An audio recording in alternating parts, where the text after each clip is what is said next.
Drink it in, man. Deep left side carry on. Picks on the block. At the 5. At the 2. At the 1 to the end zone. Touchdown, Detroit Lions.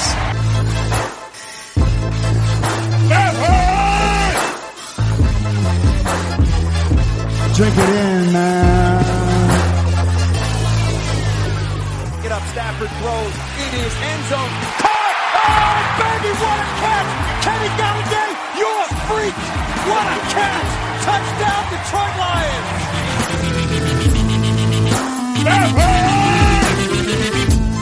Cornbread! I love the Lions! Say it with me! I love the Lions! Drink it in, man. Detroit Koolaid, what is going on, everybody? We are back in the house, unfortunately, after another Lions loss in D.C. to the pitiful Washington Redskins. We'll talk all about that today. Man, we got news and notes. We're going to do a review of the Redskins. We have a special guest here on the show who I'll introduce here in a moment. We got some questions to fire at him.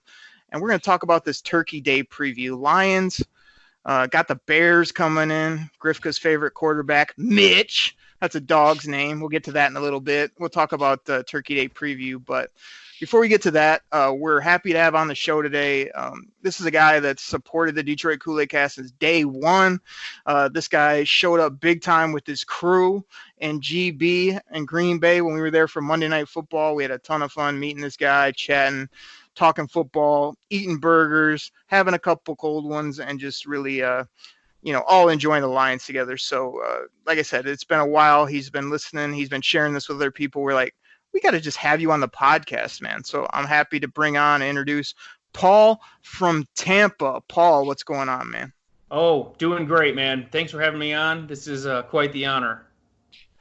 Oh, man, we're super happy to have you. And, Paul, before we get rolling, I don't know if you're going to drop any gems today. I'm sure you'll have a few. But this is probably your greatest work of all time. This is a call that you made into the Detroit Koolaid Cast line. Grifka, what's that number once again? Hold on. You got to do the clearing the throat so people understand. Once again, hey, everybody, that number is 989-272-3484. Once again, 989-272-3484. Thanks for the calls, everybody.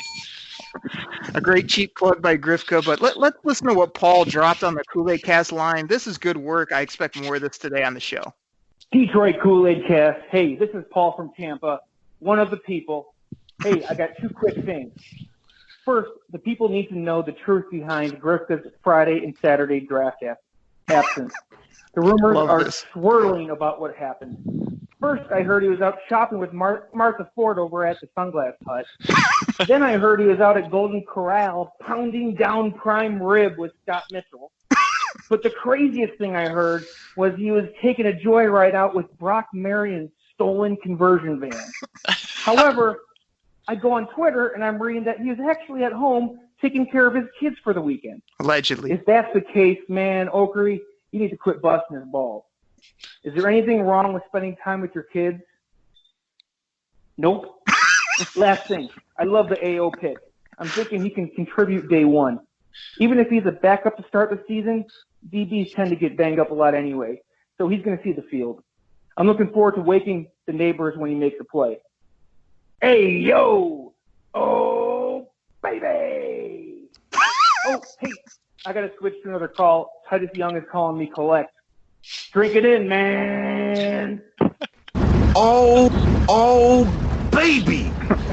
Paul, man, that's big time. That's Jim Rome quality, which we love on this show. A couple shots at Grifka. He dropped the nope. A few inside references. One about 1980s Lions football, which only Grifka will get, and a couple other gems. And a Titus Young blast with a phone slam on the way out. I love it, man. Oh, well, I do my best, man. It's all the least I can do. Oh, that was good stuff. So I wanted to get that off the top. Again, that's the kind of call we want. We want some humor. We want you guys to come strong when you call the Koolaid Cast line. So now that we've got into that, we do the normal. Grifka, what the heck's going on, buddy?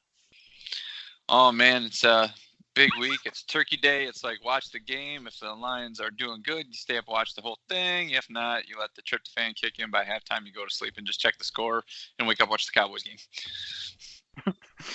Oh boy, Grifka gets us off to a great foot here. Just down in the dumps about this team, which how can you blame him? Sort of, because we've been losing football games left and right. But let's do some news and notes off the top. I'm gonna throw this one to Paul first. Paul, man, we got injuries all over the field all season long. We've got our quarterback off the field. We've had key defensive players. Like every week, it's a couple different guys missing, and it feels like it's just enough that's keeping us from getting W's. Like, what do you think about these continued injuries, as well as Flowers now dinged up maybe for a second week? Driscoll's got a hamstring. I mean, what are you thinking about these injuries as we head into Thanksgiving Day game? Well, it's clear that it's getting worse and worse and worse. And really the question is why. Obviously, the more you play, the more injured you're going to get as the season goes on. The NFL did us a huge favor and gave us, a week 5 bye? Yeah, that was great. Then sent us to Green Bay on a Monday and then had us play the Vikings right after on a short week. So thanks, buddy. The truth is, the way their defense is set up with these rushing 3, they're just going to have more plays. And I feel like, especially defensively, these defensive backs are putting their bodies on the line because they're not getting the 3-and-out stops. And it's just kind of gotten worse and worse over time. Also, let's be honest with you. If the Lions were in playoff contention, I think some of these guys would be playing through them, especially the veterans. So I do think there's a little bit of that to it. But then again, these guys are Quinn is so secretive, and of course Patricia, you really don't even know how bad it really is. I mean, it could be a hangnail, or it could be a broken vertebrae. We've kind of learned that in these last couple of years. Yeah, man, I'm with you. I don't know about your take on the cornerbacks. I called out Justin Coleman kind of on Twitter saying, like, I saw a real lack of effort in the Redskins game from him on multiple plays where it looked like he was avoiding the pile, avoiding contact. That was frustrating for me. But like you said, maybe they'd be playing through if they were better. But I mean, we need W's. We need good football, and just continued injuries. Like I say, it's not even the third stringers, or it's not the same guys. It's every week. It's a few different guys that are just key cogs almost. So, Grifka, you got any thoughts on injuries? I know we've talked about it in the past. Yeah, everybody has injuries at this time of the year, and just to compound what Paul's saying, just if they were in contention, these things wouldn't be as bad. They would probably take a shot, get more tape, whatever, and get out there and play. But that's one of those things. Obviously, this team's not playing for anything. The veterans see that, and they're going to be like, hey, I don't want to get injured worse and, have that opportunity to be cut, So that's one of those things where if they were actually playing well this year, I think a lot of those guys would be out there putting a little more on the line. So, Grifka, is this the gimmick today that you're just going to, instead of agreeing with me, you're going to agree with Paul on everything? Yeah, because, it'd be nice to agree with somebody who's right once in a while, so. Oh, sure, whatever you say. Let's, like you said, they got to get past these injuries, you know what I mean? But I think, we're just going to not only deal with it all year, but I feel like, there isn't a ton to play for, so I'd like them to err on the side of caution, but I know the fan base is getting absolutely just kind of fed up with everything that's going on. But I'm hoping Thanksgiving, a few of these guys can come through and get out there and make some plays, no doubt about it. So let's move this thing forward. Grifka, you got anything else on the top of your mind before we get in this Redskins review? Yeah, just wondering really quick, what do the Lions do if Driscoll, you think his hamstring's that bad, or it's going to be one of those things like the coaches are patting him on the back and saying, hey, we really need you. You've been great for us so far. Or do you think they should go with, great compared to whatever? But they're just trying to pump him up. Do you think Driscoll's hamstrings, kind of, that bad, or do you think it's going to be one of those things where he'll be out there playing? Paul, what do you think about that, man? I mean, It's impossible to tell, and obviously the Detroit local media will never know. I mean, they didn't even know that Stafford was hurt. They found out from the national guys. So it's going to obviously be a mystery. It could be a little bit of gamesmanship. Tell Chicago, hey, he can't run. He's going to be a pocket passer today, and then next thing you know, he's doing a quarterback read option. So it's hard. It's kind of hard to tell. But I do think he'll play. Driscoll's got a lot to lose by not playing. He's kind of one of those borderline, backups where he can be out of the league, if he doesn't perform. He wants to get game tape. So I think he's going to push through it, and he has a lot to lose if he doesn't. I think it's obvious he'll be out there. If he wasn't, would it be a huge deal? I mean, I kind of would like to see why we gave up whatever it was, a 2028 seventh rounder, whatever it was, for David Blau. I mean, I don't know why they would trade for this guy or what he has to offer, but I mean, my thought on Driscoll was like I didn't see much the first game. The second game, I kind of saw some flashes, and this game was where's Sir Charles when I need him? That's terrible. I mean, that's what I thought about how he played. I mean, he just turned the football over in this Redskins game, so everybody's kind of giving this guy a free pass or saying, oh, he's a great backup. Like, for one game, I think he was pretty decent, but that's not the guy I want to trot out there on Thanksgiving, that's for sure. So you want to know what it was? Why he had such a downturn against Washington? I'd love to know, Grifka. Teams had tape and they could adjust to his game. That read option wasn't open nearly as much. Like I say it before, say it to you 1,000 times. Defenses adjust. They got a little bit of tape on this guy. The Bears have an extra week to prepare against him, so I can't see him. I could see him actually maybe doing worse on Turkey Day than he did in Washington.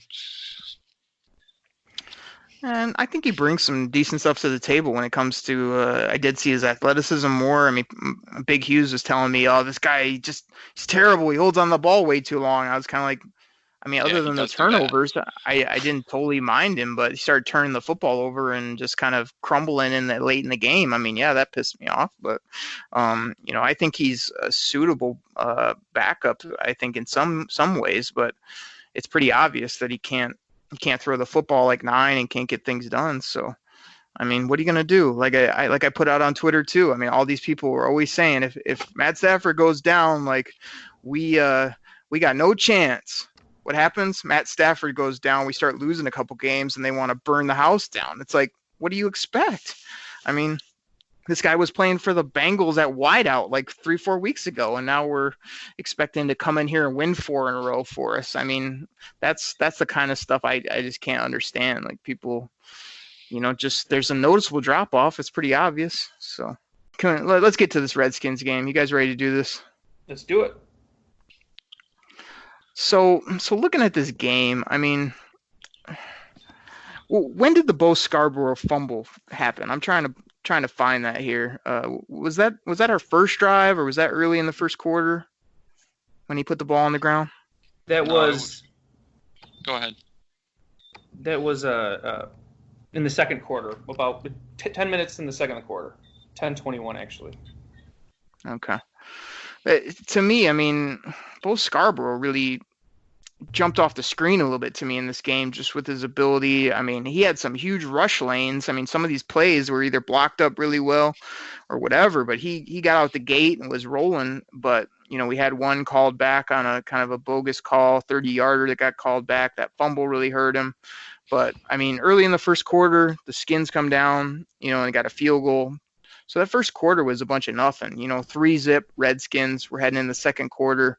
We kind of put a drive together, 10 plays, 71 yards, actually a decent drive there, over 4 minutes of clock time to tie it up. But, I mean, this is the play to me that I couldn't understand that swung the game. We kick it off to him. This guy bobbles the football. I think it's Grifka's boy, the windsock, that comes down. And he's trying to make a tackle. He can't get him on the ground. Can't get him on the ground. And then I don't know if the rest of our team just quit. But, like, the minute he didn't get him down, like 2 blinks later, and this guy's untouched in the end zone. I mean, Matt Prater gave it about a half a effort, and then he realized he can't run, which is obvious. But, I mean, this touchdown to the house, Steven Sims, 91 yards to the Heezy. to put them up 10-3. To me, that was just a microcosm of the day of just like, really? He bobbles it, you miss a tackle, and then he's gone? Come on now. Paul, what'd you think about that play? Well, it's interesting you said that. My crackpot theory is that when the Lions saw the ball on the ground, they gave up their lanes and they went for the fumble. They went for the ball and they gave up their integrity, which resulted in a lane, and he got through it. I think. Hold on, I gotta stop you, because this is the same kind of crap that Matt Pat said. Since when does a bobble way back? I mean, this guy's what, on the 5-10 yard line, whatever it is, he bobbles it. You're acting like it was a big pile up and everybody we got excited they were going to get the football. Nobody was even in the screen. How do you lose your lanes? The only guy that had a chance was the windsock. So I don't buy this at all. I feel like even if he bobbles it, you're still just running down your lane to make a tackle. Like, that's an absolutely bogus answer, I thought, by the head coach, as well as just makes no sense to me. I mean, he made one bobble, one guy missed a tackle, everybody else still should have done their job and got him on the ground. I don't understand. You see a ball 30 yards away fall, and you just run to the left and get out of what you're doing? I don't get it. No, it's more that they veered towards the ball, and then once they found the ball had been picked up, which doesn't always happen. I mean, it's not common that the guy just picks it up, no problem, starts running. You can't. You're gonna have to merge back to the left, and by then it's a second or two has gone by and it's too late. It's you have to stop. A guy's gonna be blocking you, but hey, it's still not an excuse. I mean, you can't let that happen. Period. So especially when you got a backup quarterback, you're struggling to move the ball. You can't give up plays like that. And the truth is, that's what cost him the game. I mean, when you look at the total yards, it came down to that return for the touchdown and the turnover. So yeah, I mean. Paul, you thought this was the knockout blow in the second quarter? No. Well, it wasn't a knockout blow, but hindsight 2020, it was, it was the difference in the game. But Grifka, what did you think about this, man? You got the same bogus answer as Paul and Matt Pat and all these people just acting like. I mean, the guy dropped the ball 2 seconds later, picked it up. It's not like it was fumbling around or we had 15 guys down to make a play. I mean, he dropped it, picked it up, and then housed it on our whole team. Here you go. Here's a funny story for everybody.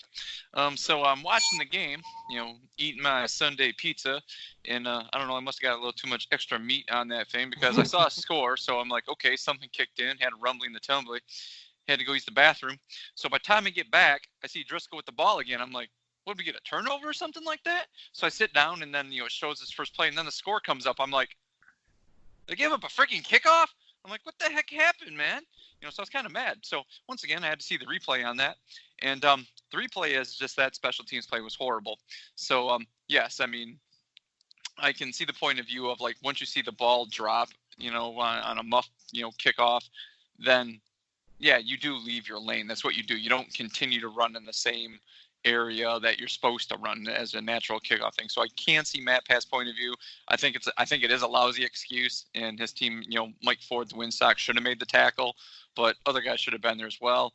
I didn't see the whole play, like the whole field, showing how guys left their lanes. But yeah, it's a pretty poor excuse, and the Windsock should have made the tackle there. That's pitiful. I mean, it's absolutely pitiful to perform like that. Pitiful. It sucked. It stunk.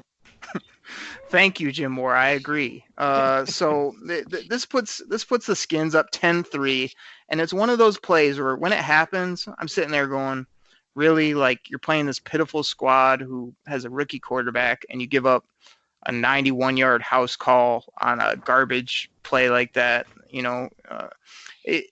All I could hear in my head was Grifka going, "Oh, there we go. The Lions would do something like that," and I just wanted to break my TV. Next thing you know, another field goal. Now it's 13-3. This is where Grifka's definitely quit on the game. 13-3. It's obviously over. I mean, he hates the team, no doubt about it.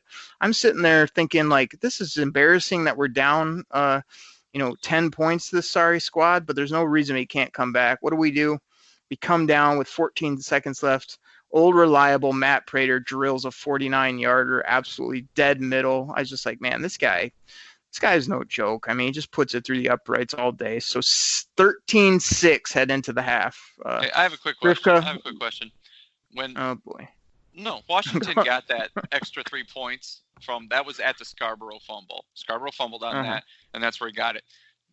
Was I the only one that thought that Scarborough's forward progress had stopped? I was going to say the same thing. Yeah, that was obvious.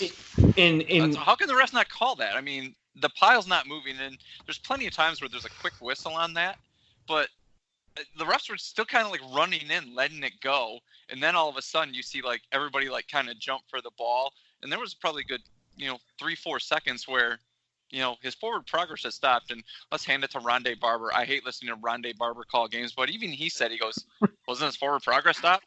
And it was like, it's so odd. Like sometimes a ref will like blow the whistle just as soon as like a guy gets stood up by one guy, but there's like a whole pile, like a rugby scrub, not even moving. And like they're letting the play go. Like he's going to bust out at like the goal line or something like that. It's just that play should have been blown dead. It's no excuse for him to like lose the football, but still, I mean, that was kind of another one of those head scratchers. Especially when it's not a fourth down or if it's not on the goal line. I mean, you blow the whistle. I mean, if you're all about player safety, I mean, you're asking for guys to get destroyed when you just have one guy getting pummeled by 4 other Redskins and someone's going to get hurt that way. It just seems a very inconsistent way to call the game. And to me, that's often how the ball comes out. You know what I mean? It's all these hold the guy up. His legs, his arms are all tied up. He's got 2 guys ripping at the football. Yeah, of course it's going to come out. My big thing, and I'm not going to do a 10-minute rant, but I want to, because this is the crap that pisses me off about the things you can and can't review. This whole like, the whistle, you can't review when the whistle was blown. When the whistle is blown, it's dead. You can't review it. Like, I mean, what do we have? All these microphones, cameras, and stuff. If people are just going to make up these inconsequential rules to say like, because I blew the whistle, we can't go back and look at it under the hood, or hey, I didn't blow the whistle, so it doesn't mean the play was not obviously stopped. Like when they showed this in slow-mo, you're sitting there going, okay, the ball's still not out. There's just a scrum, and we're not trying to like push him forward. He's not really totally pumping his legs. He just sort of stood up there, and then it just sort of comes out, and they had to do like 8 replays until they could finally even see where the ball came out. I mean, that should tell you one thing, that there's a bunch of humanity there, and it was a wrong call. So yeah, I mean, I thought it was obvious that it shouldn't have been a fumble, and it was one of those I just shook my head where the stupid NFL has these inconsequential rules where we didn't blow the whistle, so let it keep going. It's just like, oh my gosh, embarrassing. So like good one to bring that up, because that was another, like Paul said, the kick return was a huge play. I feel like this put a big black mark on both Scarborough's day, that, and like I said, they took away the big run from him. Other than that, this guy played really good football. So going into the locker room down, come out of the locker room, put a really good drive together, 9 plays, 75 yards, just under 5 minutes. A nice little throw to Logan Thomas, 12-yard touchdown. Tied up 13-13. I mean, I feel like this is what they need to do is, they had a good drive to end the half. They come out, they got the football, go down, pretty much early in that quarter, get a touchdown, tie this game up. This is where you think we're just going to either take them to Pound Town or take this game over. We actually did follow it up. That was the only thing that happened in the third quarter. Then we come back with a field goal. So now it's 16-13 early in the fourth. You're thinking, all right, put them away. Let's go. And then we all know what happens. They kind of come down, they get a field goal, and then those little plays. Let's just fast forward almost, unless you guys have big stuff you want to talk about, to that late fourth quarter drive. The turnover by Driscoll to shorten up the field, and then just these little plays by Dwayne Haskins where he misses a bunch of throws, and all of a sudden he makes a clutch throw here or there to beat us. I mean, that to me is the most frustrating part about this ball game. I would have to say the most frustrating part about this ball game, once again, is letting the rookie get comfortable. I mean, there's a lot of times where they had opportunities to blitz him. They blitzed him a couple times. We all saw the one Jared Davis blitz where it was a delayed blitz, and Haskins was standing there trying to read the field, and how'd you like that play, Griffin?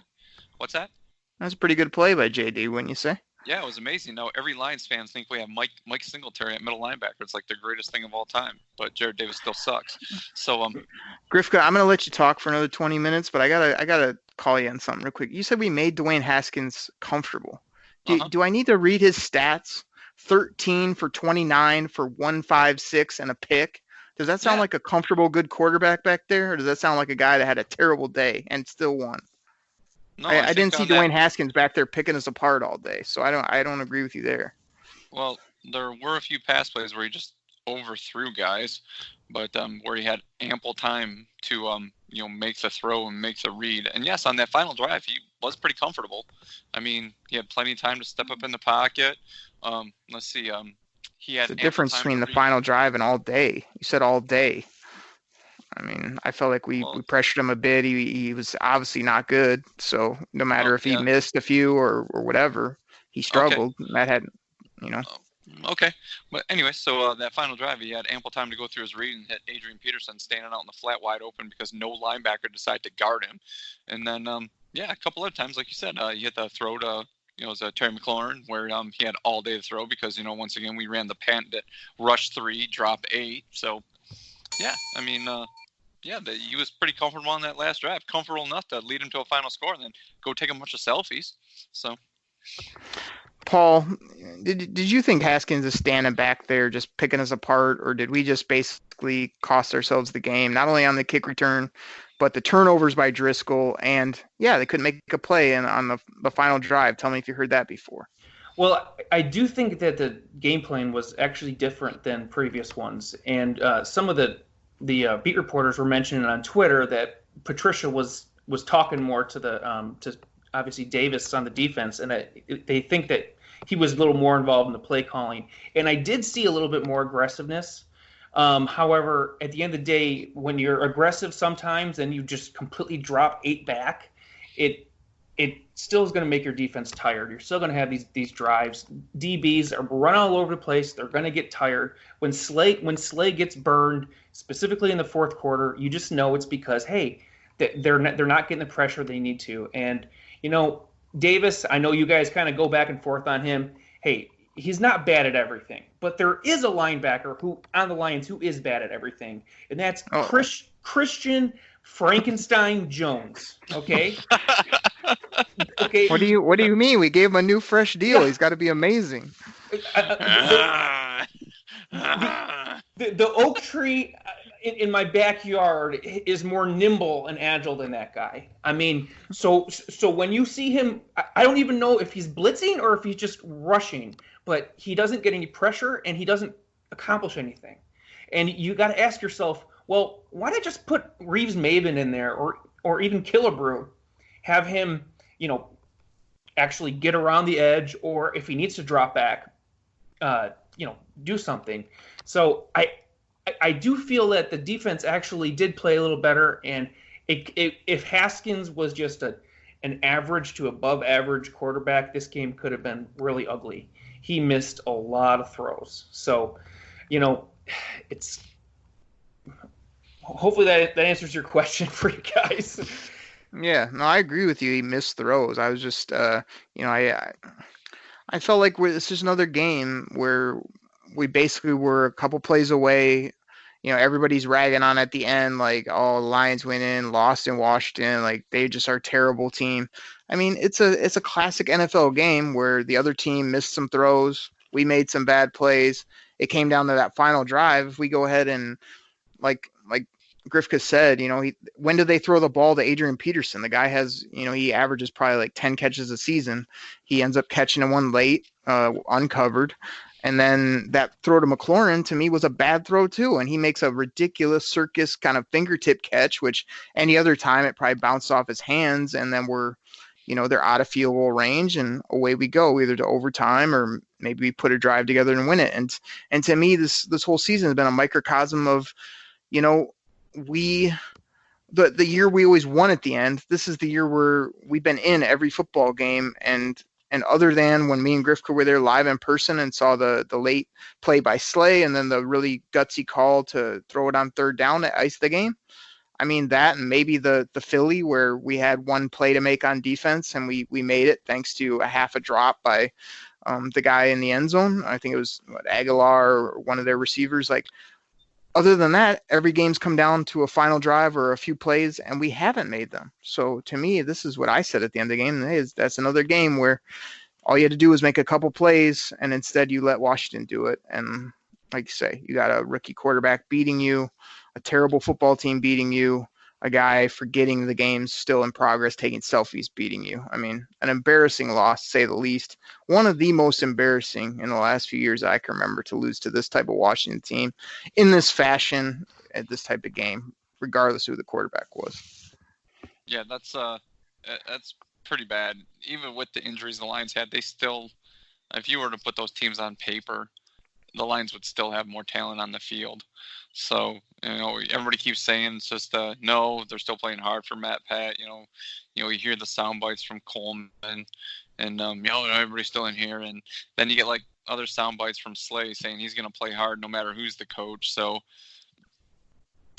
I don't know. I mean, I don't know how much guys are out there playing hard just to was it so there's tape for maybe the next coach or something like that, or they're just like they really like the head coach now and like they really like his style and they're like going to respect whatever he says and do what he says. So, but this was it was pretty bad. Even with the injuries, this should have still been a win, and it was just, I don't want to say disappointing. Disappointing is like the very, like, not even the correct word. I mean, this is just more like almost getting to the point of like apathy. It's just like, yeah, okay, seen that before. So that was a disgraceful performance, in my opinion. We threw that game. We gave it away by doing that.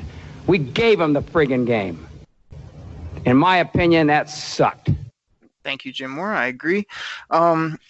I mean, before we put this game to bed, look at these stats. I mean, both Scarborough, 18 carries, 98 yards. I think Driscoll had over 60 yards on the ground. Not a good passing day, 207 yards, 3 INTs. And to me, every week I come on the show and talk about turnovers. 4 turnovers for Detroit, 2 for Washington. We beat them in total yards. We beat them in first downs. We won the possession battle again. Like, people were asking me, like, hey, what do they got to do to win or win on Turkey Day? Like, stop losing the turnover battle. Stop choking at the end of these football games and go make a freaking play. Hey, Darius Slay, hey, how about you live up to your nickname? You got rookies out there pulling the ball away from people. I mean, a certain guy we love on the show. Oh, baby! And we got Slay dropping picks left and right, smiling, laughing, joking, saying all this stuff in the media. Like, go out and not only be a perfect cover corner, but actually get your hands on a football, strip a ball out. What happened to the punch outs?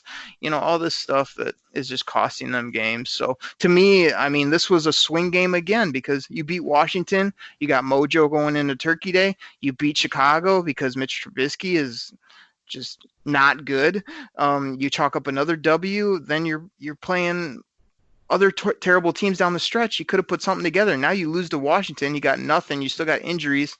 Like, just not feeling that good about this Thanksgiving game. So it had a lot of, levels for me when we finally lost this game. I thought for sure they were going to pull this one out in the end. And when they didn't, I just kind of really got discouraged about, the rest of the season. Like, me, I had still kind of drawn it up of how they could make this look good, how they could end up, pulling a few rabbits out of their hat. And to lose this one just made me kind of shake my head, to say the least. But it's like we talk about the injuries maybe lingering a little longer. You're not feeling it. I don't want to play this week. The same can be said about the guys that are actually out there that are getting paid. I'm not saying Slay would play this way, but you're wondering, why is he out there, like, laughing it up and joking it up? He realized there's nothing on the line. So you're right. Is he going to go stick his head in there and like try to bring down a big bruising back or, something like, I mean, really at that point, you're making a financial decision. It's just like, is this worth it to me? So yeah. Then get him out and get him and continue to get those guys out. We don't need you do your old gimmick about the I-75. Every team has those guys. So, if you're going to say, like, fine, it's like, goes to the same thing. Oh, why don't we trade our best players to the good team so they can go win something? I can never understand that, because Those guys want to win. They want to win here, but we're more than willing to like let these guys walk to the Patriots and so they can go win something. We can go get some other scrub and we can still complain about our team. How come we don't bring the winning guys here? No, because they realize at this point the season's lost. They're making a financial decision not to go out there and get injured, and yeah, they're playing, trying to, but there's certain things defensive backs can't do, to show on the field. I mean, guys in the trenches, they don't, push the pile as hard, and it's just kind of how it is, so they realize there's nothing out there on the line to play for. Injuries will last longer, and the guys on the field, it's like, okay, maybe they take a breather a little longer, or, hey, I need a few more plays off. It's to say, like, just kick them out of town, go get these hungry guys in there. The hungry guys are the guys that suck on every other team, that, like, they're in here playing. Oh, Paul, do you want to respond to that, man? That's that Lions loser mentality, I think, but just, everybody, we don't have anything for us. We don't have anything to play for. I'm not going to make a tackle. Like, I don't think pro athletes really feel that way, and those that do, like, shouldn't be in the pros. I mean, I don't know if they can really make conscious decisions of, hey, I'm going to play hard this play or not. I think that when you're in it, if things are going fast, I don't really know if you have time to really think, like, you know what, maybe I should, maybe I shouldn't. But I do think that conditioning is just part of it. And their fourth quarter defense has been the story of 2019. Okay, they have lost all these games because of their fourth quarter defense, and a lot of it is just to do because these guys are getting tired from this drop back the rush 3, drop back 8 scheme. These DBs are running and running and running, and then you're subbing out these defensive linemen, but they weigh 350 pounds, and you still got to run 50 yards to get from the field down to the huddle. So they're never really completely healthy, and the NFL is designed for fourth quarter comebacks, and the offenses, in this case Haskins, he just got more aggressive. He said, you know what, I'm just going to try this throw that he wasn't even trying to do in the first quarter. And obviously they just threw it more than they ran it. They had little to lose. So it's really hard to It just 1 + 1 does not equal 2 with the 2019 Lions, and it's just so strange because they're always in it, and I swear it's like in 2016 when they had all those comebacks, it's like they just took all the mojo out of the rest of the decade. It's because 2019 is the complete inverse of 2016, and I truly feel that the 2016 team, the team that went to Seattle and got blown out, I was there. It was awesome.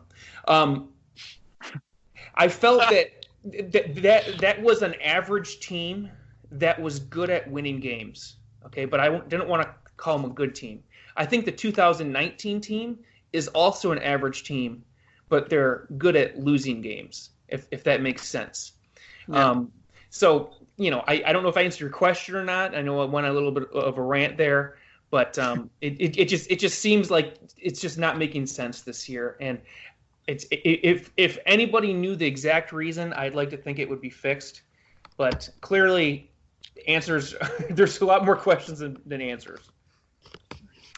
Yeah, I think you have a interesting idea about. I don't know that it's a conditioning issue, but I do think, the thin line of winning and losing in the NFL is very fine, and I think the Lions have found themselves with, I was telling somebody the other day, like, I don't know that they don't have any depth. I feel like their depth has been elevated to starters so quickly when it comes to rookies and other things. They haven't really lived up yet, as well as some of your primetime players are gone. I mean, I feel like we beat a few of these teams with Stafford there. I feel like we hold teams better as we have been in the run game when now Snacks has legs under him. Flowers has been playing much better as he goes game by game until the concussion. So I feel like everybody thinks they're far away because of the record, and they think they can't stop anybody on defense. And look at our offense isn't putting up.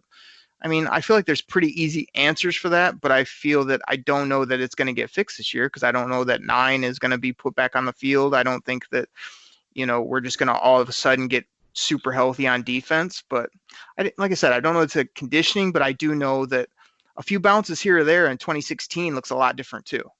Same with this year. This year went sideways when we were there in Green Bay. From then on, it's been a loss by play here or there. The Vikings is really the only beatdown we have this year. And let's say we pull out 2/3 of those games. I mean, the season looks a lot different. So I don't know. I feel like the players can say, well, we got nothing to play for. And my thought is, well, you should have made a few more plays in some of those games and you'd have a lot to play for right now. But you came up short in the fourth quarter, or you dropped that pick, or you missed that tackle, or you didn't catch that football in the end zone. And that's what's costing us W's right now. It's got the fan base going crazy, and it's got people saying this is a terrible football team, a terrible roster. And I'm not so sure about that, but I know this has been a really tough year, no doubt. So, fellas, let's put this to bed, man. We lost to Washington, inexcusable. As Grifka noted, there's not much more to play for, but there is, a handful of games left. Thanksgiving's right around the corner. Before we get to that, I don't know if Grifka's got some questions, but I got a few rapid fires for Paul. Paul, Can I hit you with a few questions? You can just give me a short take on each one, and then if Grifka's got a few, he can jump in there as well. Bring it on, baby. Paul from Tampa, man. Are you trading Darius Slay in the offseason? Yes or no, and why? Yes. Why? Because it's just he's getting older, and father time is catching up to him. And the thing about corners is, especially a speed corner like Slay, you lose one step and you just become an average guy. So, I mean, there's a price, as Ted DiBiase, the $1 Million Man, once said, everybody's got a price. Okay. Can you do the laugh or no? Nailed it. Awesome. That is incredible. I mean, I would say a second round would be something I would be willing to take. I don't know, obviously, how the Lions feel about it, and it might not make the locker room happy. But, hey, if this team was one step away and they could deal with, an aging corner for one or two years, maybe get some, mentorship out of him, sure. But I just don't think they're close enough to do that. Now, granted, I don't know if any team is going to want to trade for Slay. I mean, he hasn't been healthy. There were all those rumors earlier about whether Lions are going to trade him or not. He was injured at the time. So should the Lions take a first rounder for him or a second round? I don't think anybody wanted to take a risk on a guy that's hurt. So yes, if again, everyone's got a price, I would say second round or better. I would do it. Okay. I'm not going to come back on all your questions, but I agree with the second rounder. I don't agree that there wasn't a market and we could have traded him. He was sort of hurt, but he would have went to Philly in a heartbeat. I guarantee it. And Paul, by the way, do you know that Grifka shook his hand? Yes. In fact, that's something that I was going to mention to you guys later. Actually, I have a project for 2020 for Grifka. Okay, so wake up, Grifka. I know I've been talking a lot, but write this down. You have homework for 2020. Okay. Yeah. Okay. Get this in now because we can't do a 2-hour show. So give him your homework. Let's do this. Okay, Grifka. Have you ever seen Ace Ventura: Pet Detective? Oh yes, hundreds of times. Okay, the scene where Ace was tracking down all the rings, and he had to do all these crazy things to find the guy's rings and the stone that fell out. Yeah. Okay, well, you got to find every 2020 draft pick, and you got to find them wherever they are, whether it's at practice, whether it's at church, whether they're getting the mail, whether whatever, and you got to come down and say, "Hey, I'm Grifka, and you're going to be great." And you got to shake their hand, and then if you do that, then it's like baptizing all of them, and we're going to be just fine in 2020. So that's what you got to do. Yeah, see, I tried. I was going to do it this year, for Hawkinson, just because since Derek says I hate him, which I think is still wasted first round pick, but since he didn't come over and sign that day, and it was like Falls and whoever else was over there, but so yeah, I'll see what I can do about that. Are we talking the guys that aren't gonna make the club either, like the round 7 guys that?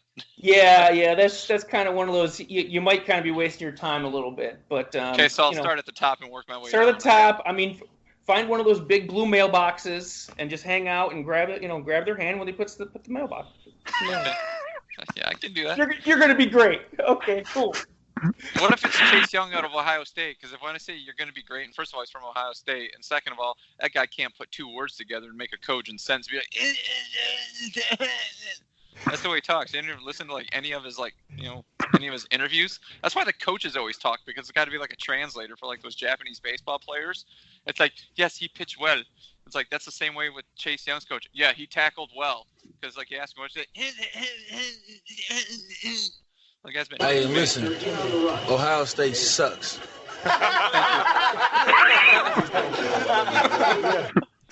There you go. Me and Grifka will be in the big house on Saturday, and if Grifka quits on the Wolverines in the first quarter, I won't need a Buckeye to do it. I'm going to put him in a headlock and just take care of it right then. Michigan's going to get that dub, no doubt about it. Okay, next question. Let's move it. Grifka's got a function to go to. Paul, Matt, Pat, and Bob Quinn. You keeping them, or you moving on? It's going to be these last 5 games. It's not even going to be about the score. It's going to be about the progress on defense. That's how I'm going to evaluate this. I mean, the truth is, without Stafford, you can't expect to be putting up these big numbers. But hey, they played better against the Skins. You know, I want to see the defensive game plan with Matt Pat running it versus it was 3 weeks ago, and then I can give you a better answer. But I do feel that if they show some signs, if you get guys still believing, and if these guys are playing hard, which at this point it's kind of hard to tell, then keep them. If not, time to go. All right, definitely rode the fence there. Classic. Yeah, I did. Gave it both ways. That way you're right and can say I told you so either way. I see you working. Paul, TJ Hawkinson, what do you think? Is this guy going to be good? Is he a bust as Grifka deemed him on draft night? What do you think? It's not, is he going to be good? He is good. It's just they're not using him, and they're not using him because they don't need to use them, because they got 3 great receivers. And it is a luxury play. And if Galladay went down and Jones went down, or even Amendola, he'd be getting more touches. But for whatever reason, our wide receivers have been the only real healthy position, so we haven't had to lean on the tight ends like we probably thought they would.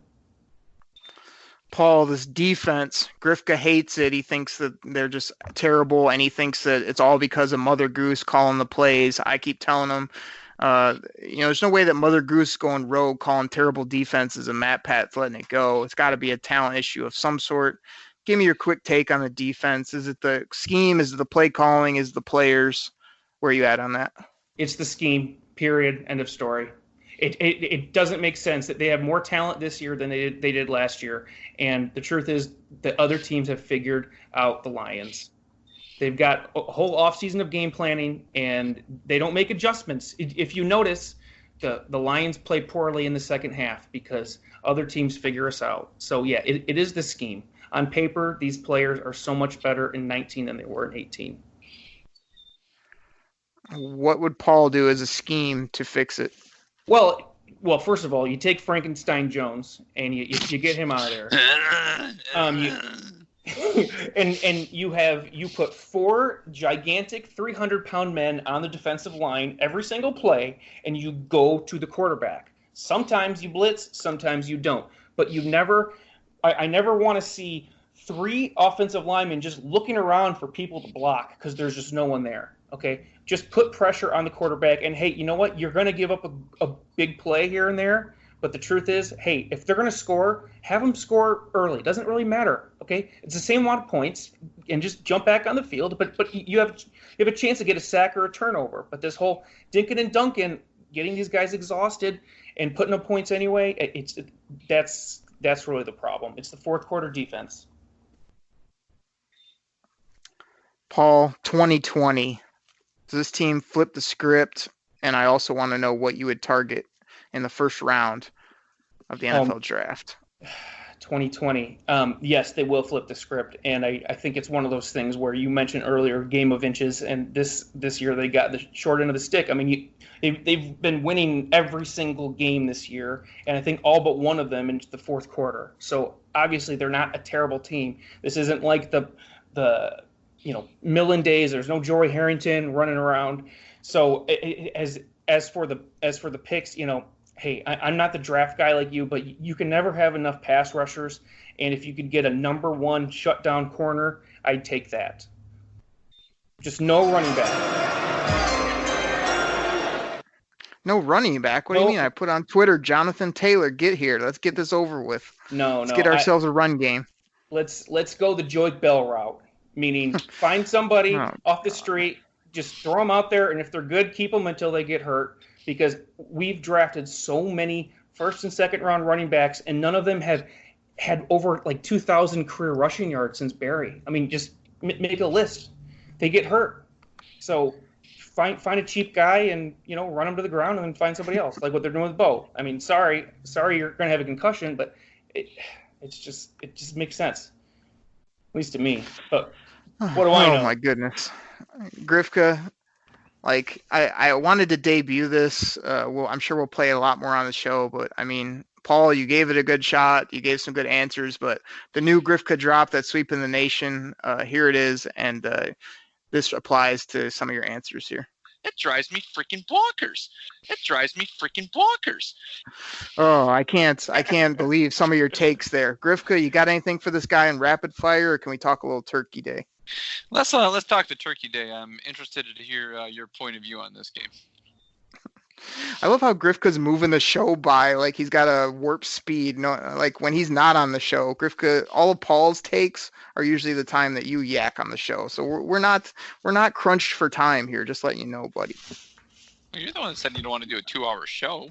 I know you got a function, but I mean we're just we're 45 minutes in here at this point. So Paul, we appreciate you being on the show, man. We have a whole other game to talk about, man. Come on. I'll keep my answers concise. No, you're filling up the Grifka time. Keep talking. But no, here's the thing. I appreciate you being on the show. Like say, you've been supporting us since day one, helping us get the word out there. Like this is a word to the Kool-Aid drinkers. Is like we've been trying to build this brick by brick. Paul, as many other people, we've been reaching out to people on Twitter. We couldn't do it without any of the people that are out there listening. And it's just been really fun to see this show grow and to talk football. I mean, gosh, we're like 2, 3, 4 times a week now putting out content. So like I say, it was really fun to have you on. Hopefully we can maybe get either other listeners or like I put out there one time, I'd love to hear some people's Lions stories of how they became a fan or, their favorite game. And like you said, I'd love to hear more about your game in Seattle. And we'll have to figure out if we can do that maybe like off season and stuff like that. So again, man, really appreciate it. Thank you so much. So no problem. Pleasure's mine. So, as Grifka said, let's turn this clock forward. We put the Redskins game behind us. We talked about some hot topics there.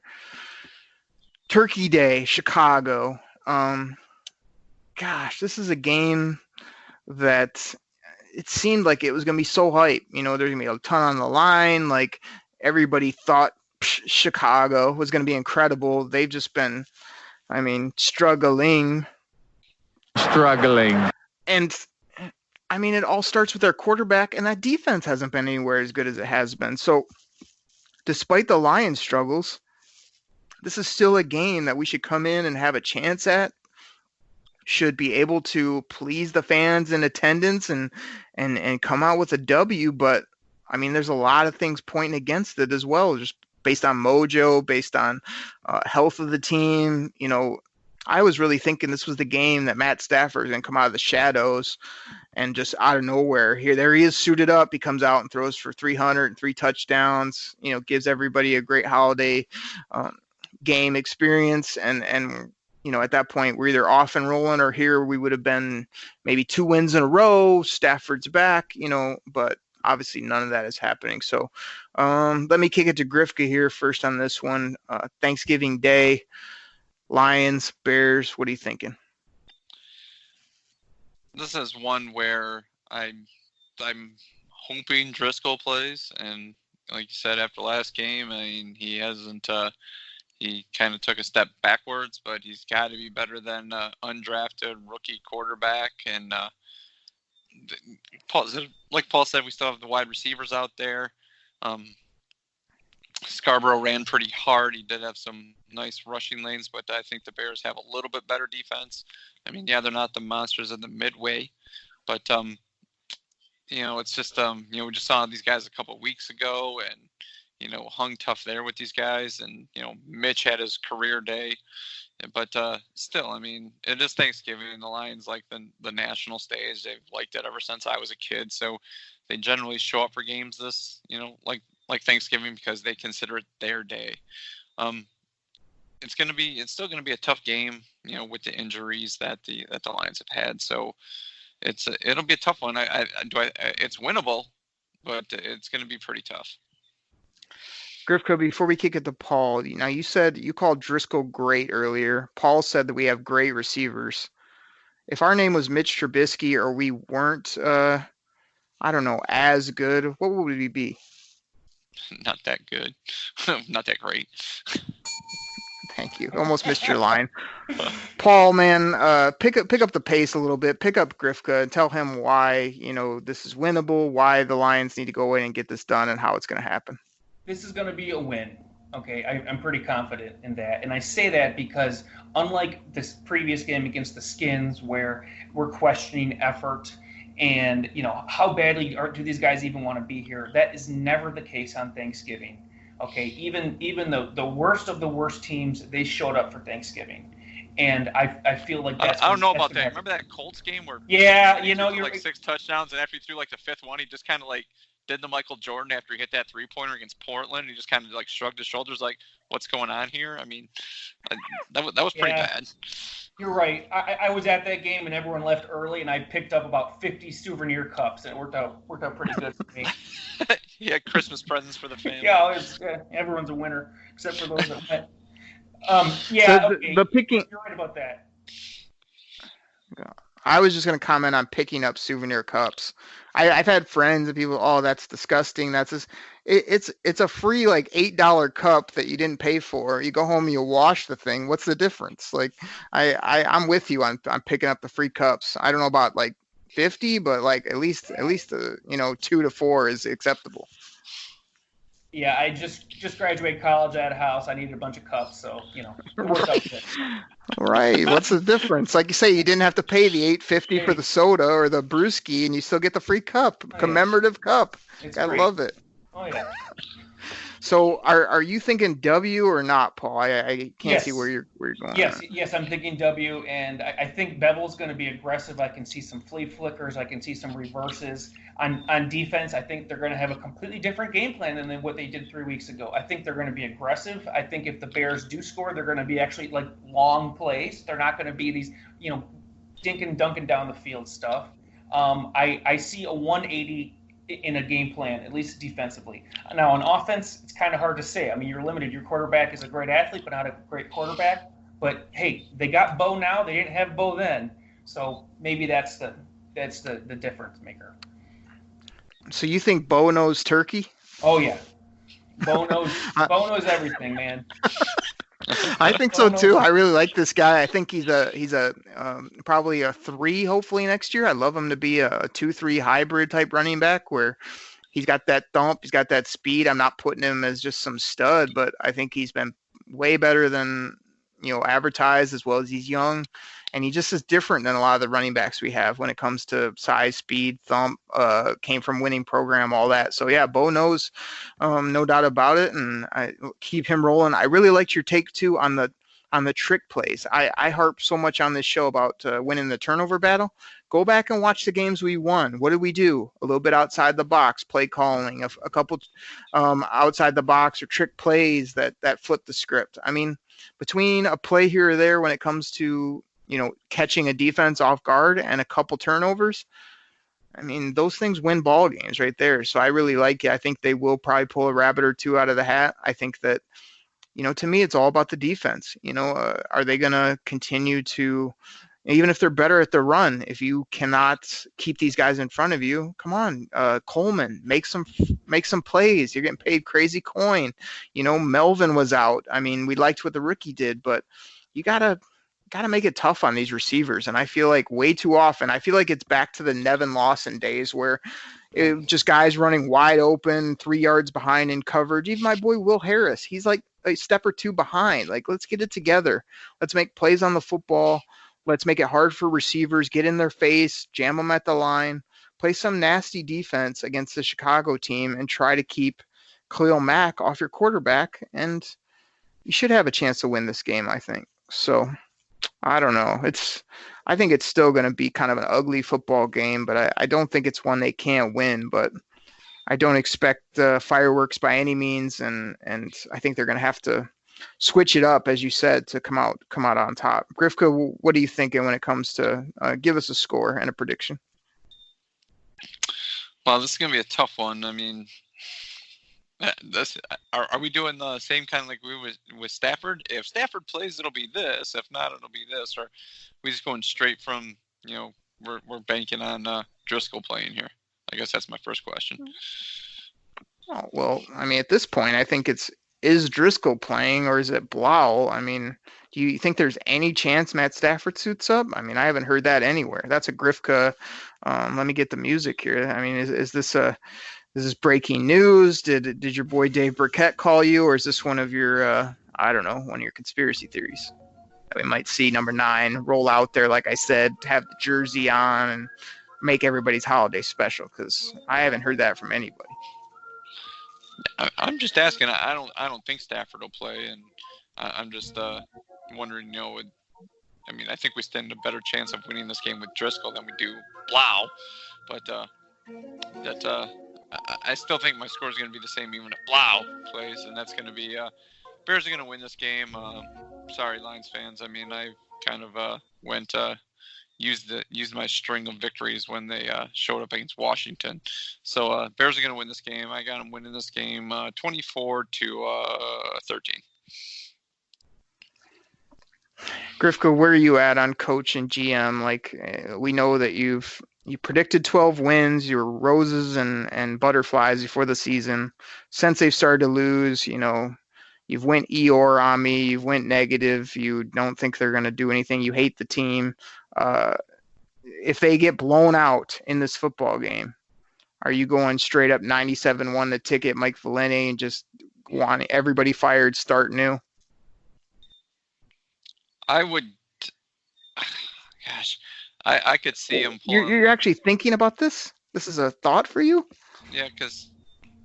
Because I don't think Quinn's done. I mean, I'm reading people like, he's missed on every draft pick except Galladay, and it's just. I wouldn't say that. I might keep Quinn, but if they get blown out, Matt Pat, if it's like one of those 45-10 games or something where they're just not competitive from the start. I mean, if it's like one of those heartbreakers or whatever, it's like, okay, I'm not looking to ditch him at that point. But if it's like one of those things where this team's like sleepwalking from the jump and, they just get it handed to them on Thanksgiving, yeah, then Matt Pat, I could be, see you later, buddy. But I don't think Quinn's done terrible in drafting and bringing in free agents here. And, like Paul said, part of it's the scheme. So I don't want to, keep Matt Pat around simply because you like the way he talks at, press conferences and the way he rips on Dave Burkett and tells him to button his shirt and sit up straight. I mean, I can get a fourth grade teacher to do that. I can get a fourth grade teacher to do that. So why don't we go get a fourth grade teacher to be the football coach just because, they sound good on the mic and because they're used to talking in front of people and they reprimand people for not tucking in their shirt and, chewing with their mouth closed. Oh, it's not how he talks, Grifka. This guy's has Super Bowl rings. He's been in the biggest games ever because he hasn't won in 1.5 years in Detroit, or because he gets blown out on Turkey Day. You're like, so did Charlie Weiss, and so did you Josh embarrassed McDaniels. Me on Turkey Day. Get rid of the guy. They all got rings. They all got rings because of Bill Belichick and Tom Brady. It's not from the geniuses of Romeo Cornell and Charlie Weiss and Matt Pat and Josh McDaniels. The Patriots win because of Bill Belichick and Tom Brady. That, and they get tripping calls called on the other team's offensive line when it's not even close to being a tripping call.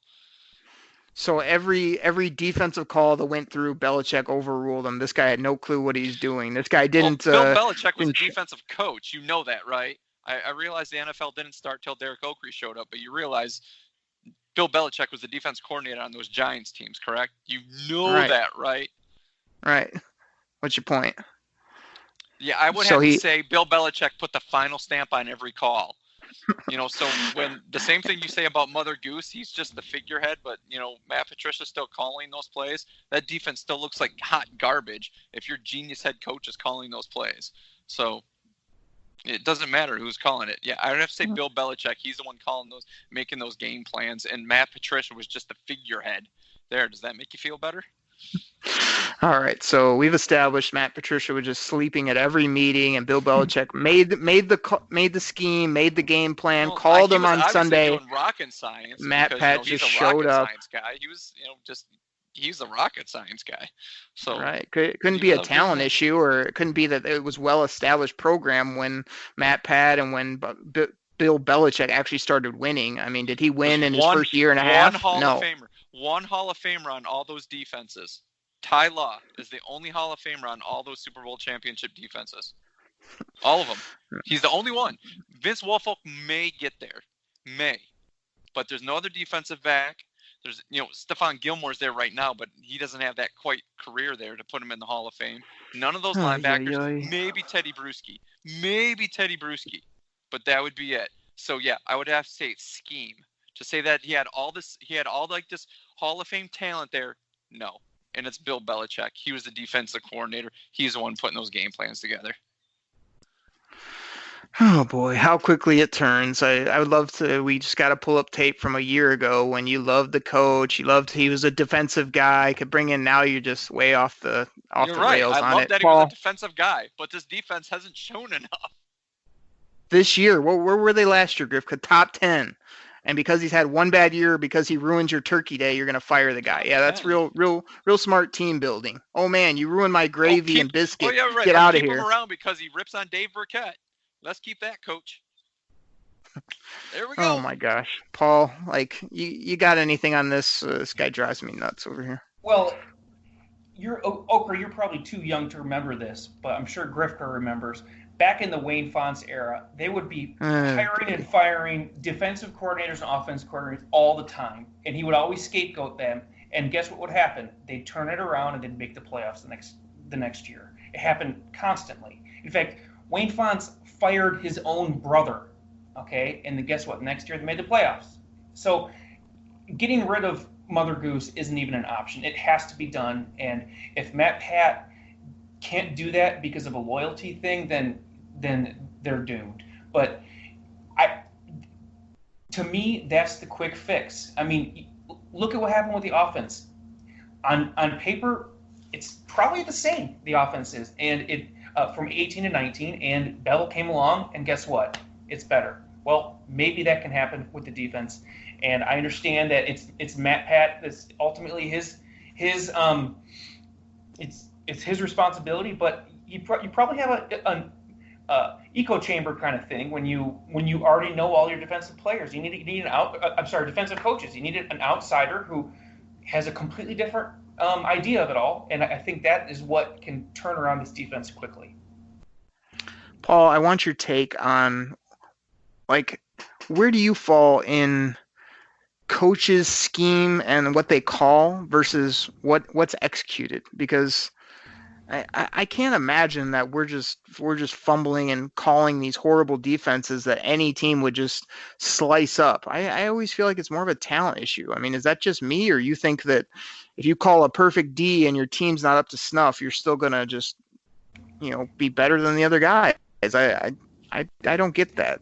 Talk me off that if you believe otherwise, because I think it's not only talent but the health. You don't think we'd be blitzing more if we had Hand, Flowers, Snacks, Bryant, Kennard, all these guys ready to roll? I mean, of course. But when they're hurt, you try to figure something else out. And he's been trying to drop people, and it hasn't been working. So change that, but you still don't have the players. Well, but in September they had the players. Okay, not everyone, but most of the guys were healthy then, and it wasn't working. So it wasn't. Do you remember September? We were never lost for a while there. We lost at the buzzer to the Chiefs. We basically beat Green Bay in their house. Like, it wasn't working, or it just hasn't worked now. If we're all beat up and everybody's jumping off the cliff, everybody's went straight up Grifka on it. Like, just that. Oh, we're Swiss cheese. Like, we were winning early in the year with the same drop people. Like you said before, teams have figured us out. Teams have figured out this great master strategy defense. That's it. That's all it is. They have enough tape now where offensive coordinators know what to do to beat the Detroit Lions. Okay, I don't buy it. If they figured us out, great coaches get the most out of their players no matter who's on the field.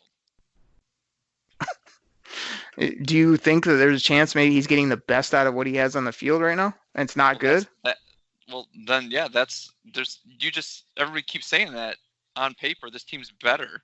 They signed, the number one nickel cornerback, and Darius Slay's out there. They are better. Well, then, he's not getting it out. He's not getting the talent out. That's coaching. That's not. They don't have their quarterback. They don't have their $18 million defensive guy. They don't. Fine. This is the defense. The offense is fine. I'm not even worried about the offense. It's the defense, and your defensive genius head coach isn't getting it out of his defense. It doesn't. They were missing Trey Flowers. What, one game? I mean, so they lost to Washington because they didn't have Trey Flowers. Come on. Yes. Oh, and they don't have Tracy, and they don't have Hand. Oh my God. Come on. Gosh, you just single out one guy. Like, I just named off 4 guys they don't have that are all starters. Defensive end. Yeah, that was my one example. You want me to reel off a bunch more? Tracy Walker, Deshaun Hand. Who else we got that's been dinged up? Hasn't played all year, and obviously early in their year. Remember, that's the problem. He's a good player, and he hasn't been out there at all. You're right. They're 2-0-1 when he wasn't out there earlier in the year, and we barely lost to Kansas City, and blah blah blah blah blah. Because all the other guys I just mentioned were Tracy. Flowers was out there. Snacks was healthy. One game. We had our quarterback, by the way, who put up 30 points a game. We put up how many points a game with Driscoll out there for the first couple? Come on. Not 30. Like 10? In the low 20s. It was. They scored 27? They scored 27 against the Cowboys and still lost that game. Who was on the field? Flowers. Oh, that's right. Deshaun Hand wasn't there, but he hasn't played all year. Was Tracy there? Went out early because he was hurt. But everybody else was out there. Your slow linebacking core was out there. Oh, I'm sorry. The only fast one's Jared Davis, but he has like one play every 3 games, and he's Jack Lambert. So come on. It's the scheme, and your coach isn't getting the best out of his players. Yeah, I definitely am still going to say that this roster is better. These players are better, but when you don't have towards coaching? Doesn't that say something about the coaching? Doesn't it say something about the coaching? See what I do with Paul? I can't even finish talking. Like, the roster's better, the players are better. Makes no sense. Well, there's more talent on it, but it's not the coaching. So it's everybody else out there just running around like chickens with their heads cut off. That point makes 0 sense. Is what I'm trying to tell you. To say that there's more coaching and they're not getting the best out of it. Oh my God, Griff! Have you not heard a million times where I've ran down the litany of injuries at key spots? I'm not saying like, game. I'm not saying the backup nose tackle is out. What? Oh what? My gosh. Tracy Walker went out early in the Cowboys game. He's been there every other game.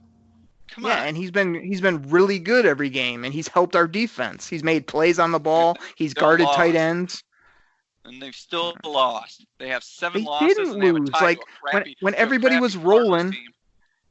When everybody was rolling, if we come out of Green Bay, it's not we always lost. We were like right on the cusp right there of being right in the thick of it until we really started getting hit by not only the injury bug, our quarterback going down, and just like you say, I'm not saying they're executing great, but I'm saying go out there with what they have, 7 rookies or 11 rookies that played this last week.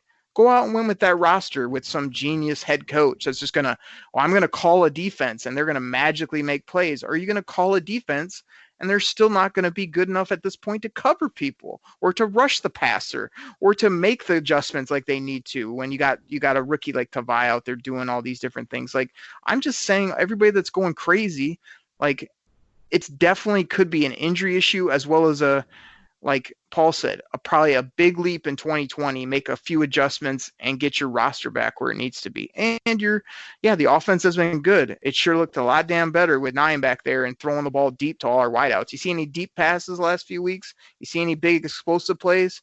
Yeah, I don't think so. You've seen a bunch of dink and dunk garbage type football. And the defense is still not where it needs to be. So anyway, Paul, man, are you still there? Oh, I'm still there, and I just want to say one thing. As the optimist, Oakley, the thing that's good about Grifka's take here is it's a hell of a lot easier to get a new coach than it is to get a bunch of new players. So that, at the end of the day, what we're crossing our fingers for is that it is coaching, because that's just one hire away, and we're fine. Versus starting over again and churning all these guys. It's going to take 2 to 3 years get a new scheme and everything. It's just flip the switch, get a different coach, see how it goes. If not, well, then we're in trouble. But Paul, there's no flip a switch in the NFL. You don't just hire a new guy and they just come in and like make it money. He's a coordinator. You're talking about the head coach. Matt LaFleur. Matt LaFleur. Sean McVay last year. Right. Did I say something? Those are very untalented rosters that both those teams had. They really just came in with a up and coming or young team and just figured it out. Or did they have a good team and they both added? Like, what has LA done in the free agent game? What has Green Bay done? Green Bay Packers drafted a lot of young defenders. They didn't draft tight ends at number 8. They have my favorite quarterback, Aaron Rodgers. We know everybody out listening to the podcast know how much I love him. So if you're saying they had a banged up Aaron Rodgers last year, which he was, same thing with Matt Stafford. So yeah. And how good were the Packers last year with none of those rookies, none of those free agent signings, and a banged up quarterback? They had a real good year, didn't they, Grifka? Yeah, you know what they did? They changed coaches. Thank you very much. Excuse me. There you go. Ding. Hit your bell again. Just goes toward the point Paul just made. Thank you. Yeah, it was a terrible point. It was get rid of one guy and everything is fixed. You can't fire the players. You can't fire the players, okay?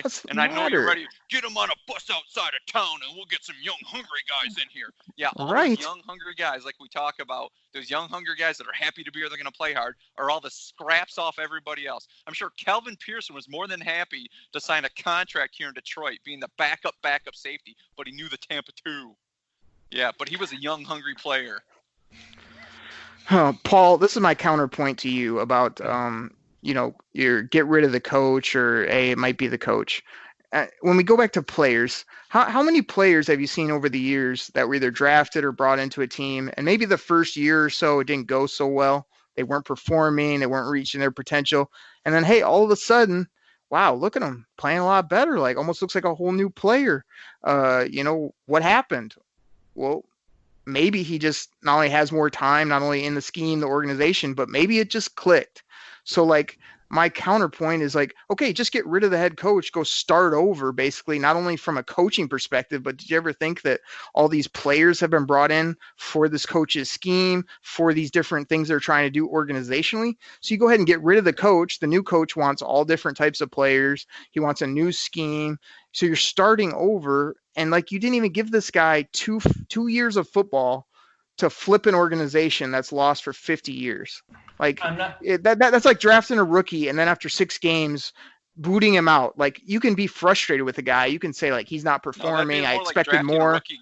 That'd be more like drafting a rookie and giving him a year and a half. You can't give a rookie 6 games and give a coach a year and a half. That timeline doesn't make any sense. There's no difference between a coaching timeline and a player's. They're exactly the same. Well, actually, your coach should obviously know a little more about football. That's how he made it to be a coach. But you're only going to give a rookie who doesn't have as much time. You're only going to give him 6 games to run him out of town. But you're comparing that to a coach who should have more football knowledge, considering he's ascended to coach, and you're giving him a year and a half. So once again, your point doesn't make an ounce of sense.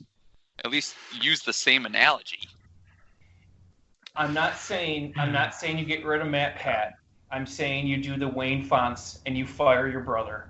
Okay, in this case, you fire your mentor, and you get a guy in there who has a different, not necessarily different philosophy, but just isn't an echo chamber in there, and they can bounce some ideas off, and Matt Pat might say, you know what, I've been in the same system in New England for 10 years, and then I came here with all my buddies. I never really thought outside the box. Maybe you're right.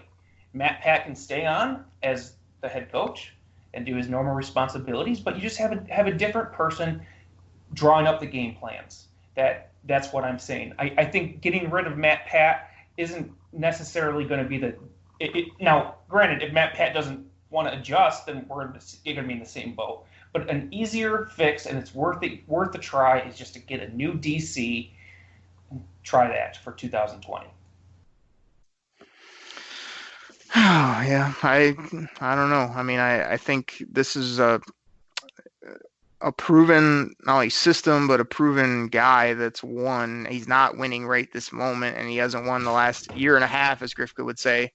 But the track record the other way is a lot, more tilted. And, I mean, I just don't know. I just don't see them bringing in another voice like that. I see it more of, it's just coming to fruition where we're sitting here like we did even last year. We were frustrated with our defense. We couldn't stop anybody. We got a couple players, and bam, nobody could run on us. I feel like a couple good additions, a healthier team, and just letting this thing play itself out is a much better way than just blowing it up or saying, hey, let's get a new voice and he'll fix it. Because, I mean, there's only so many defenses and stuff you can run. I mean, I like Matt Pat for his scheme and thoughts, but I never thought he's going to dream up something that's never been seen before. I think that's why I always say it comes down to execution, all the stuff he says, fundamentals, players. He gives the players all the credit. They should get all the blame, a lot of the blame, in my opinion. But, we'll see what happens with them. I think a lot of people are going to go try to burn everything down if they don't win on Turkey Day. And there's people like me that, as frustrated as I am, and I know you've seen it, Grifka, others have seen it on Twitter. Like, I've sat here week after week and supported and say, man, I can see where they're going with the Hawkinson pick, but he goes 10 plus weeks with no production, no tenacity, no impact. Yeah, I'm gonna call it out and be frustrated as a fan, but I'm not saying get rid of TJ Hawkinson. I'm not saying cut him. I'm not saying he's a bust. I'm saying right now, I'm totally frustrated with that player. And I don't mind people saying they're totally frustrated with the defense. They're totally frustrated with Matt Pat. They think he's not adjusting. They think he doesn't know football. But I think that it's not only too early in the game. It's just sort of like, let's see what happens. And unless you're just that small minority that just says blow it up, start all over. I mean, how many times have we done that here in Detroit? And like you gave some good examples.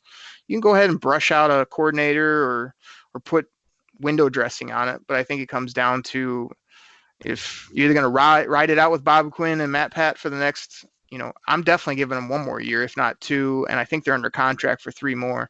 So you're either giving them that time or you're not. I think to let this thing build and see where it ends up. It might end up still not where we all wanted as fans, but it might end up really great, and we're just not willing to wait that extra little bit. Again, we've been waiting for 50 plus years as fans and as a city. I think that, if we knew in a year and a half, 2 years, this team is going to be flipped, we'd all be pretty excited. And that's what I try to serve up here on the Detroit Koolaid Cast, is not only the hope, but now that we got Bo Scarborough, Bo Leave and Bo, as well as, just hang in there and know that, you got to support our team, even in the bad times. Nobody wants to just be cheering and having our shirt on and being down there whooping it up when everything's going perfect. You got to be hanging in there when all the chips are down and we're not playing good football, and figure out how it's going to turn itself around. And I hope that's, the back half of this year in 2020 as well. So, Paul, man, I know I said we'd just have you on here and keep it. We have run a bit long. It's been fun having you on. We love that you're not only listening to the show, but you share it with friends. It was really fun meeting you and all your buddies at Green Bay. Hoping we can maybe do another roadie maybe somewhere down the line. But, like I say, not the way we wanted this football season to turn out. But I'm really glad we got you on the Koolaid Cast. We've been able to meet you through the Koolaid Cast. Just really fun talking Lions football. So thanks a bunch, man, for not only being on the show, but having the kind of passion for this team that you have, the takes, and just being a part of the show. It's been fun. Oh, my pleasure. This has been fantastic. Best hour and a half of my life. Paul, do you want me to do it, or do you want to do it? You know what we do here at the end of the show. I think I can handle it. All right, let's see what you got. Okay, we'll see. So, Grifka, you got anything for the people? Nope. Oh, Paul, man, you nailed it. I mean, I got to watch out for my job here, the way you dropped that on Grifka. Grifka hits the nope like he always does. Classic stuff. So, fellas, appreciate it. It's been fun talking back and forth. We'll see what happens on Turkey Day. Hopefully our team can get a W or can show some life, as well as, we're at that point now. We're also looking at the future of the draft, health of the players, everything with this team. So everybody get at us online, ask us questions. Paul thanked him. This just shows you support the show. You never know. We might call you and say, hey, let's just come on and talk Lions football with us and laugh and enjoy ourselves. So Paul's a great example of that. And this show has just been a blast from the day we started until now. So thank you, everybody. Take care. We're out. Pack the bag, start the plane. This game is over. It is over. What a comeback by the Lions. Drink it in, man.